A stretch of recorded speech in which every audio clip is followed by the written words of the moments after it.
ఒకప్పుడు సరదా కోసం, కిక్కు కోసం, ఒత్తిడి నుంచి దూరం కావడం కోసం మద్యాన్ని తప్పనిసరిగా తీసుకునేవారు.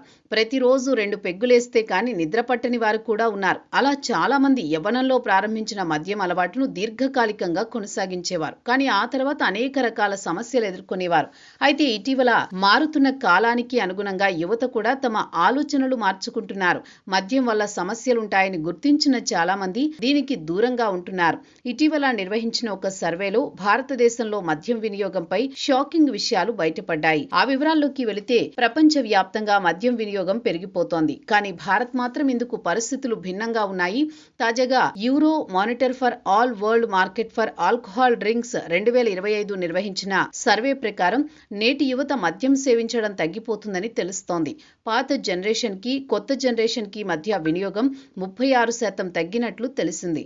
ఈ సర్వే ప్రకారం మద్యం తాగే వయసున్నవారు ప్రతి ముగ్గురులో ఒకరు పూర్తిగా మద్యానికి దూరంగా ఉన్నట్లు తెలిసింది.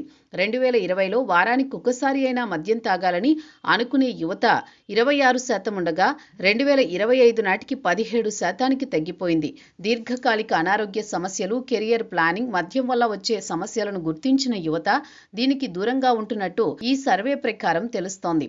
అంతేకాకుండా ఆల్కహాల్ పై పెడుతున్న ఖర్చును అనవసరంగా భావించి దానిని దూరం చేసుకుంటున్నారు. 25% యువత నిద్రలేమి సమస్య ఎదుర్కోవడానికి ఆల్కహాల్ కారణమని గుర్తించి దీనికి దూరంగా ఉంటున్నట్టు సర్వే తేల్చింది. అంతేకాకుండా ఇప్పటికే మద్యం అలవాటు ఉన్నవారు 53% మంది దానిని తగ్గించుకోవాలని చూస్తున్నారు. అలాగే నేటి యువత జీప్రాస్ పద్ధతి పాటిస్తున్నట్లు తెలుస్తోంది. అంటే స్నేహితులు కలిసినప్పుడు ఒకసారి మద్యం తాగుతూ మరోసారి నాన్ ఆల్కహాల్ తాగుతూ మద్యాన్ని తగ్గిస్తున్నారు.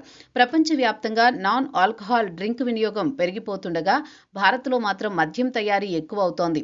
కానీ భారతీయ యువత మాత్రం మద్యానికి దూరంగా ఉండడం చెప్పుకోదగ్గ విషయం. ఈ పరిస్థితి ఇలాగే ఉంటే భవిష్యత్తులో యువత పూర్తిగా మద్యానికి దూరమయ్యే అవకాశం ఉందని అంటున్నారు.